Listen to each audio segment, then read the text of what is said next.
రాష్ట్రంలో కాంగ్రెస్ ప్రభుత్వం అధికారంలో వచ్చిన తర్వాత దళితుల బలహీన వర్గాల భూములను గద్దల్లాగా తనుకపోతున్నటువంటి పరిస్థితి. అది ఎక్కడ చూసినా, రాష్ట్రంలో ఏ మూలకు చూసినా ఎస్సీ ఎస్టీలు బలహీన వర్గాల భూముల మీద కన్నుబడి అధికారాన్ని అడ్డం పెట్టుకొని వేల కోట్ల రూపాయలు ఇలా దండుకుంటున్నటువంటి పరిస్థితి అనేక సందర్భాల్లో కనబడతా ఉంది. ప్రభుత్వం ఎస్సీ ఎస్టీలకు పట్టాలు ఇస్తామని చెప్పి ఒకవైపు ఎక్విజేషన్ చేయడం, మరొక వైపు పారిశ్రామికవేత్తల రూపంలో ఆ భూములను కొల్లగొట్టడం, మరొక వైపు కబ్జాలు పెట్టడం, ఈ రకంగా ఇవాళ కాంగ్రెస్ ప్రభుత్వం అనేక కుట్రలకు పాల్పడతా ఉంది. అందులో ఒక పెద్ద కుంభకోణం. దీని వెనుక ప్రభుత్వ పెద్దలే ఉన్నారు. లాస్ట్ లో అన్ని ఆధారాలు కూడా చూపిస్తా. I will show with all documents. రక్షకుడే భక్షకుడైంది. ఇక్కడ భూములను కాపాడవలసిన వాడే భక్షిస్తున్నాడు. ఎట్లా భక్షిస్తుండో అన్ని ఆధారాలు కూడా బయట పెడతాం. ఈ స్కామ్ అంతా ఇంత కాదు. 7,000 కోట్ల రూపాయల స్కామ్. హైదరాబాద్ నడుబొడ్డున 7,000 కోట్ల రూపాయల భూ కుంభకోణానికి ఈ ప్రభుత్వ పెద్దలు దాంట్లో భాగస్వాములు. ఈ భూములు నాదర్గుల్ భూములు. ఈ భూములకు చాలా చరిత్ర ఉంది. ఈ భూములను ప్రభుత్వ భూములుగా డిక్లేర్ చేయాలని ఉమ్మడి రాష్ట్రంలో చంద్రబాబు నాయుడు పోరాటం చేసినాడు. రాజశేఖర్ రెడ్డి గారు ఈ భూములను ప్రభుత్వ భూములుగా ప్రకటించారు. కేసీఆర్ గారి ప్రభుత్వం ఈ భూములను రక్షించింది. ఇప్పుడొచ్చిన రేవంత్ రెడ్డి ప్రభుత్వం భక్షిస్తున్నది. చంద్రబాబు పోరాటం, కాంగ్రెస్ నాటి వైఎస్ఆర్ ప్రభుత్వ భూములుగా డిక్లేర్ చేయడం, 10 ఏళ్ల బీఆర్ఎస్ ప్రభుత్వం ఈ భూములను రక్షించడం, అధికారంలో వచ్చిన 10 రోజుల్లోనే ఈ భూముల మీద కన్నుబడి ఈ భూములను భక్షించే కార్యక్రమానికి నేటి రేవంత్ రెడ్డి ప్రభుత్వం పాల్పడతా ఉంది. ఎట్లా పాల్పడ్డది, ఎప్పటి నుంచి స్టార్ట్ అయింది, దీని కుట్ర కుతంత్రం మొత్తం కూడా ఈ రోజు బట్టబయలు చేయబోతా ఉన్నాం, ప్రజల ముందు పెట్టబోతా ఉన్నాం. దీంట్లో పాపం 600 మంది పేద రైతులు ఉన్నారు. ఈ 374 ఎకరాల భూమిలో దాదాపు 600 మంది పేద రైతులు బతుకుతా ఉన్నారు.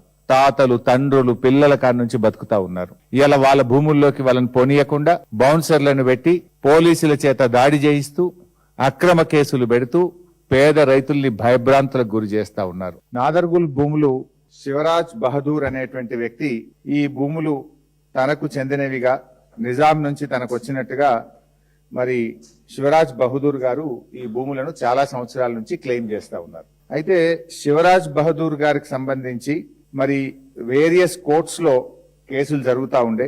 2005వ సంవత్సరంలో ఈ కేసుకు సంబంధించి అప్పటి ఆర్డీఓ గారు రంగారెడ్డి జిల్లా కోర్టులో ఏం చెప్పారంటే, further RDO stated that no declaration under land ceiling laws were also filed by the petitions and this land belongs to government అని 2005లో కూడా చెప్పారు. తర్వాత 2007లో ఈ ల్యాండ్ కు సంబంధించి అప్పుడు ప్రతిపక్ష నాయకులుగా ఉన్న చంద్రబాబు నాయుడు లెటర్ ఇది. 2007లో చంద్రబాబు నాయుడు ఉమ్మడి ఆంధ్రప్రదేశ్ లో రాజశేఖర్ రెడ్డి గారు ముఖ్యమంత్రి, చంద్రబాబు నాయుడు ప్రతిపక్ష నాయకుడు. ఇది చంద్రబాబు నాయుడు రాసిన లేఖ. అప్పటి ముఖ్యమంత్రి రాజశేఖర్ రెడ్డి గారికి చంద్రబాబు రాసిన లేఖ. ఈ ల్యాండ్ గవర్నమెంట్ ల్యాండ్ అని, ఈ ల్యాండ్ మరి కొంతమంది మరి కబ్జా పెట్టే ప్రయత్నం చేస్తున్నారు, ఈ భూమిని కొట్టేసే ప్రయత్నం చేస్తున్నారు, ఈ భూమిని కాపాడాలని ఆనాడు చంద్రబాబు నాయుడు పోరాటం చేసిండ్రు. ఆ భూముల దగ్గరికి వెళ్లారు. ఆయన పెద్ద ఎత్తున పోరాటం చేసి అప్పుడు ముఖ్యమంత్రి గారికి రాసిన లేఖ ఇది. ఆ తర్వాత 2008లో డాక్టర్ వైఎస్ రాజశేఖర్ రెడ్డి గారు ఈ భూమిని ప్రభుత్వ భూమిగా నిర్ణయిస్తూ ఈ భూమిని ఆంధ్రప్రదేశ్ ఇన్ఫ్రాస్ట్రక్చర్ కార్పొరేషన్ కి ఇచ్చారు. ఆంధ్రప్రదేశ్ ఇన్ఫ్రాస్ట్రక్చర్ కార్పొరేషన్ యూనిటెక్ అనేటువంటి ఒక కంపెనీకి కూడా కొంత భూమిని అలొకేట్ చేయడం జరిగింది. ఆ తర్వాత 2015వ సంవత్సరంలో అంటే వేరియస్ కోర్టులో కేసులు జరిగి 2015లో సుప్రీంకోర్టులో ప్రభుత్వం ఓడిపోయి ఈ భూమి శివరాజ్ బహదూర్ కు చెందిన భూమిగా 2015లో సుప్రీంకోర్టు ఆర్డర్ ఇచ్చింది. 2015లో సుప్రీంకోర్టు ఆర్డర్ ఇస్తే నేచురల్ గా మన రాష్ట్రంలో ల్యాండ్ సీలింగ్ యాక్ట్ ఒకటి అమల్లో ఉంది. ల్యాండ్ సీలింగ్ యాక్ట్ ప్రకారంగా ఒక వ్యక్తి ఇన్ని ఎకరాల భూమి కలిగి ఉండడానికి లేదు. సో ఈ 373 ఎకరాలు ఒక వ్యక్తికి ల్యాండ్ సీలింగ్ యాక్ట్ ప్రకారంగా ఉండదు.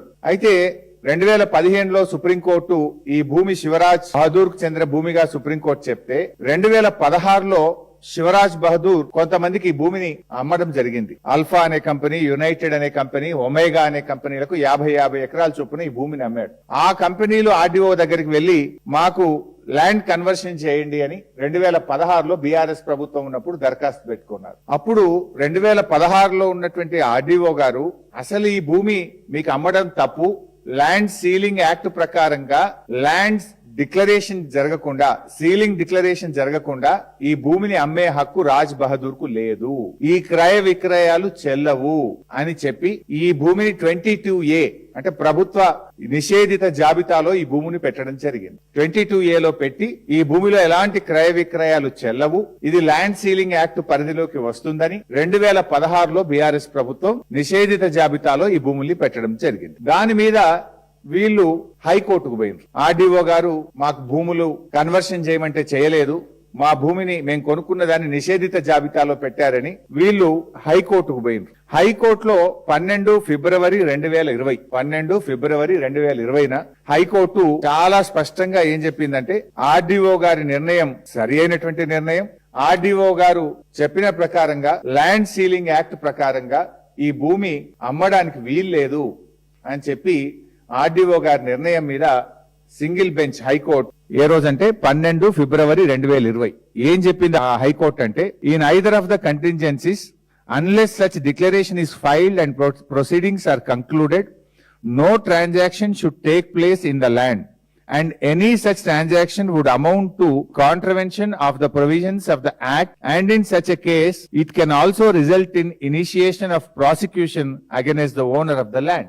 ఈ భూమిని అమ్మడం తప్పు, ఒకవేళ అమ్మి ఉంటే అమ్మిన ఓనర్ మీద క్రిమినల్ చర్యలు తీసుకోవాలి అని కూడా హైకోర్టు చెప్పింది. సో ఆర్డీఓ గారి నిర్ణయాన్ని హైకోర్టు సమర్థించింది. తర్వాత సింగిల్ బెంచ్ ఆర్డర్ మీద ఈ రాజ్ బహదూర్ అండ్ ఈ కొనుక్కున్న వాళ్ళు డివిజన్ బెంచ్ కు పోయారు హైకోర్టు. డివిజన్ బెంచ్ 13/10/2022 సంవత్సరంలో ఆర్డీఓ చేసింది correct, single bench judgement correct, వీళ్ళు అమ్మడానికి లేదు, ఇది ప్రభుత్వ భూమి, ఇది నిషేధిత భూమి కింద పెట్టడం సరి అయినటువంటి నిర్ణయము అని చెప్పి డివిజన్ బెంచ్ కూడా హైకోర్టు స్పష్టంగా చెప్పింది. సో డివిజన్ బెంచ్ కూడా ఏం చెప్పిందో కూడా ఒక లైన్ లో చెప్తా, అంటే డివిజన్ బెంచ్ ఈ సింగిల్ బెంచ్ ఆర్డర్ ను కన్ఫర్మ్ చేసింది. డివిజన్ బెంచ్ కూడా మాట్లాడుతూ పారా 12లో ఏమంటదంటే, and if any transaction of transfer of the land without filing a declaration are declared null and void under section 17 of the Land Reforms Act.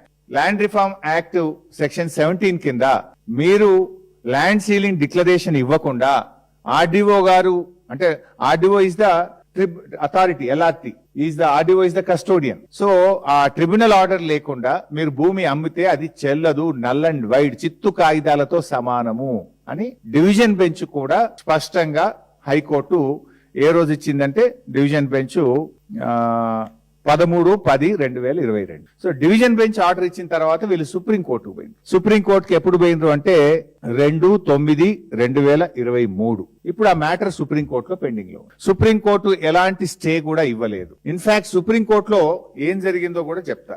Supreme కోర్టులో ఇది రాష్ట్ర ప్రభుత్వం వేసినటువంటి అఫిడవిట్. రాష్ట్ర ప్రభుత్వం ఆర్డీఓ గారు సుప్రీం కోర్టులో వీళ్ళు వెళ్తే అఫిడవిట్ వేసినారు. జగదీశ్వర్ రెడ్డి ఆర్డీఓ కందుకూరు. ఈయన ఆర్డీఓ గారు సుప్రీం కోర్టులో వేసినటువంటి కేసులో కూడా ఏం చెప్పిండు అంటే, ఇది ఆర్డీఓ గారి దాంట్లో నుంచే నేను చదువుతున్న పారా 15 ఏమంటాడు, shall seized and vested absolutely in the state free from all encumbrances act గురించి చెప్తూ, under the provisions of this act the entire land vest with the government free from all encumbrances unless any occupancy right certificates are issued under the provisions of this act. As per the available records, no such occupancy right certificates were issued in favor of any person.